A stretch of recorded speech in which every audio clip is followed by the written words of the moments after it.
Um, just excited to see it, and I hope that he does. Whoever wins, I would like to see a finish. Always like to see finishes. I hate judging cards. I hate judging fights, and I hate even more when judges judge fights. So yeah, let's. I think we're going to see a submission victory, early second, mid second, or first round. All right, last UFC fight we're going to talk about light heavyweight, division. A couple of ranked guys. Light heavyweight, I guess, not terribly deep. Coming low on the prelims here. It's actually the first fight on the prelims we have. Two guys both ranked number 12. So you know it's probably a fucking square matchup here. Pat Cummins, taking on Jan Blachowicz. Blachowicz, a minus 125. He's going to be the favorite. Pat Cummins, a plus 105. Basically even money. Pretty similar to the Cormier, Anthony Johnson odds. Blachowicz just lost that decision to Gustafsson when they were trying to throw him to the wolves to see if Gustafsson still wanted to fight. That was back in September. Gus looked damn good. Blachowicz didn't look terrible, but just obviously didn't have enough to compete there. Before that, in April, he beat Igor Pakryak, decision there, and then back-to-back losses before that to Corey Anderson decision. Jimmy Manu decision. He's sitting at 19-6, 5 co, 7 subs, 6'2", 78-inch reach, brown belt in jiu-jitsu. He's got a lot going on for him, honestly, though. He's fighting out of Alliance MMA San Diego. He's got a good gym there. Dominic Cruz, Phil Davis. Phil Davis is a great, probably, training partner for him there.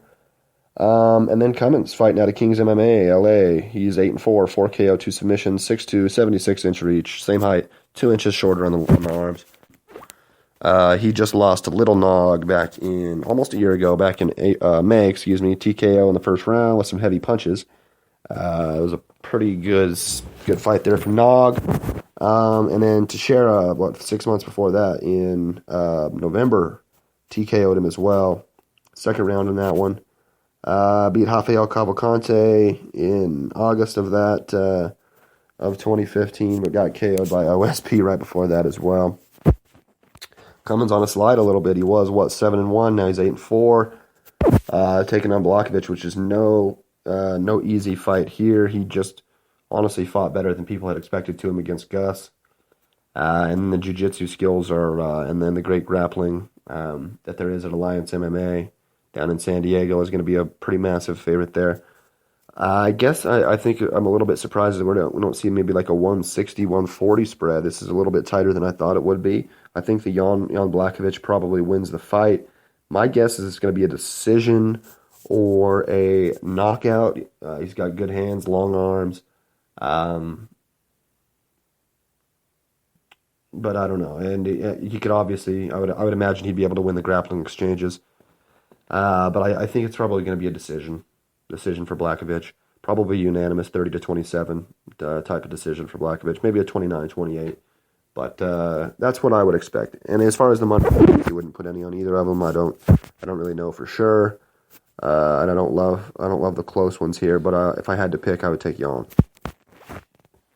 All right, that brings us to the end of the UFC 210 breakdown, or not the breakdown, the whole show, but the breakdown of the UFC 210 show.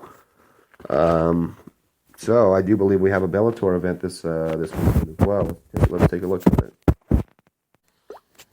Bellator 176, April 8th as well, same night as the UFC card. Not nearly as prolific of a fight card as they're going to put together, which is as expected. And another thing which might be a good idea, it's not even going to take place in the United States.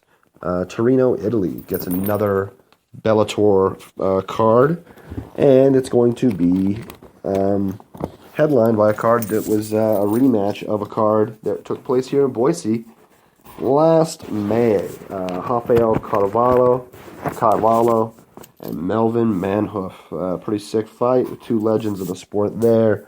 Middle championship on the line. Like I said, back in May of last year in Boise. won a split decision to retain his championship belt over Manhoef. It was a pretty good back and forth fight there. I wish I would have been able to the fight. I unfortunately wasn't able to. I was working, of course. Good fight there. Split decision. But I do think that the right decision was made there. And that was what, 6 or 7 months after he had won the title, beaten Brandon Halsey with a pretty sick body kick TKO, and then a split decision victory.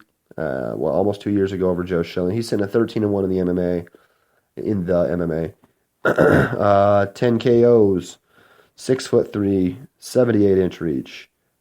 Massive height advantage for Carvalho over Manhoef, who's standing at 5'8", which 7 inches shorter, and a 5.5-inch reach advantage. He's got a 72.5-inch reach. He's also 40 years old.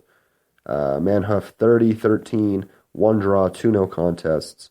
He lost to Carvalho. Before that, he beat Hisaki Kato in November of 2015 with a knockout in the first round, a pretty heavy punch.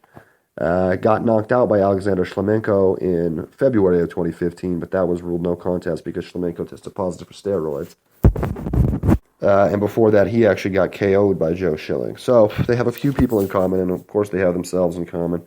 What do I expect is going to happen? Manhoef's, they're both going to be good kickboxers. I would say Carvalho's going to probably try to keep the distance, and Manhoef is going to be trying to land power shots, including just massive fucking legs, man. Probably going to try to eat up his legs, eat up his body with some legs, with some heavy body kicks. I expect this to be a hell of a fight, honestly. I don't really know who I expect to win. If I had to pick, I'd probably pick Rafael Carvalho just because of the height difference. We saw in the first fight, I think that was a pretty significant factor in him getting the victory there. I think if he would have been maybe 2 or 3 inches shorter, it might have actually played out the other way, and Manhoef may have gotten the victory in the championship. But his height just really seemed to be a bit of a problem, and I expect it to be a problem again. I don't see a knockout particularly coming. If I had to pick, I would say we'd probably get a unanimous decision, 3-2 style victory. I think it's going to be a damn close fight. Maybe even a split decision again. Maybe another split decision. But if I had to pick, I'm going to take Carvalho. All right, moving on. Not a lot of firepower on this card here for the Bellator 176. It's kind of expected, though, just with the big UFC card taking place on the same night. You do have to wonder what kind of numbers they're going to do, though, because they're on free TV, and then asking somebody to pay $60 maybe for a Cormier Rumble fight, which is going to be a fucking banger. Maybe somebody doesn't want to do it. Maybe they're more interested in just watching something for free. We'll see how the ratings play out. A women's 130-pound catch weight bout. The fucking beautiful Anastasia Yankova, who just beat Boise's own Vita Arteaga by a split decision back in September, taking on the Greek Alina Kalianidou, I think is her name. Kalianidou, something like that, who had just lost in December to Sinead Kavanaugh. If you remember that, that was a good fight. Alina standing at 5'1", 3 knockouts. She's only 18 years old. That's one thing to think about this. Only 18 fucking years old. Fighting out of Greece, 5'5". Both girls 5'5".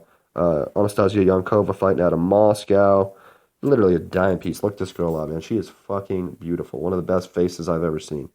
Incredible looking. She's definitely a model. She's got a lot of shit on more on Google Images than she does on Sherdog or anything like that. But she's performed very well. So far, she's 4-0, 3 submission victories, and then the split decision over Vita Arteaga. What do I expect to happen? I don't really have a clue. If I have to pick anybody, of course, I'm going to pick Yankova. Basically just because of her most recent success and how ridiculously good-looking she is, the combination of those two things. I think that's pretty fair. She's incredible looking, so what are you going to do? And she does have, Vita Arteaga's a good fighter. Vita just had a W the other day, and she's going to be one of the up-and-comers in Bellator as well. So as far as a benchmark right there, I think that Kalianidou might have a little bit of trouble against Vita. But either way, we're going to see what's going to happen here. If I have to pick, I'm not going to put money on it, but I am taking Anastasia Yankova anywhere she wants to go, and then home afterwards. All right, a welterweight fight. between a couple of younger guys. Carrington Banks versus Mikhail Nisa. Banks, 2 wins in Bellator. He beat Jake Roberts, who just got knocked out by Cazzola the other day. He beat Ian back in November. Before that, he beat CJ Keith in June, both of them by unanimous decision. He's 6-0. 1 knockout, 1 submission, fighting with the Black Zillions. Junior college national champion wrestler out of like Central Iowa or something like that. So he's got a good wrestling base there. And with the Black Zillions, obviously he's got a lot of training partners now. Mikhail Nisa fighting out of Moldova, I think.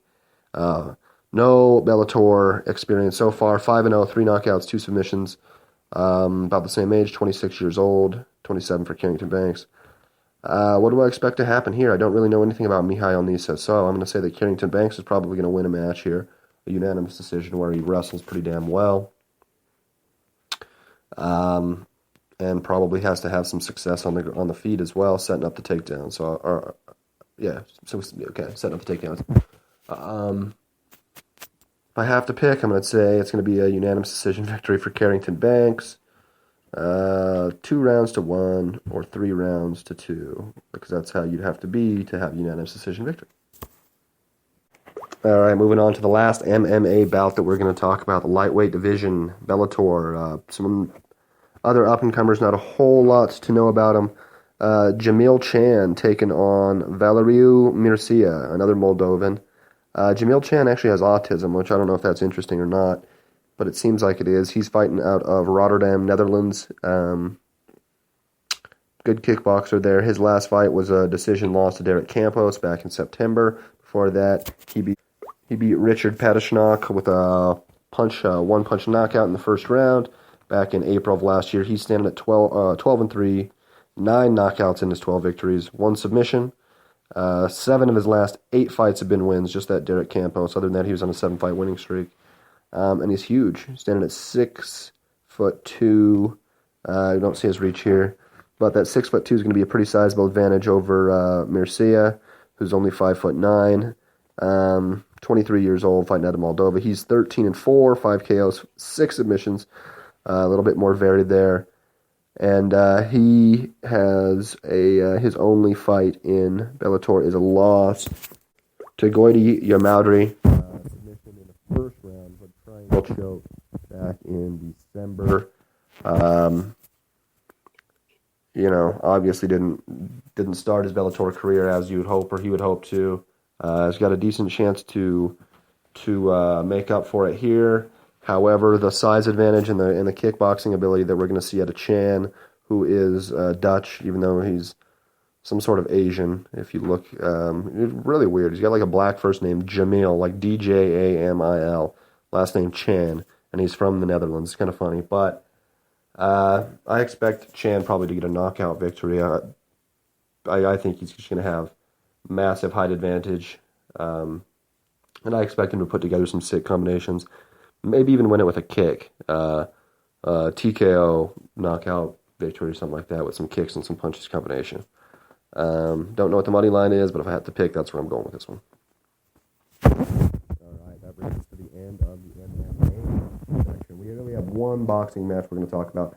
There's a few good ones. 2 dudes named Alexander fighting, which is a rare name for a person around my neck of the woods, but it's all good. I'm not judging. But the one that everybody's looking forward to, one of the biggest fights that's going to happen, everybody's new favorite boxer, probably my favorite fucking boxer to watch.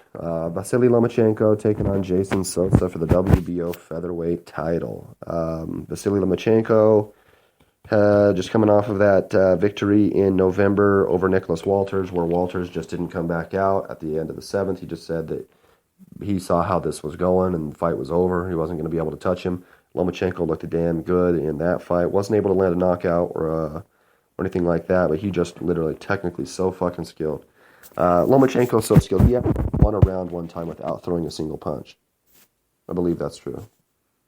But 7-1 for him, 5 knockouts. One of the most decorated amateur fighters of all time.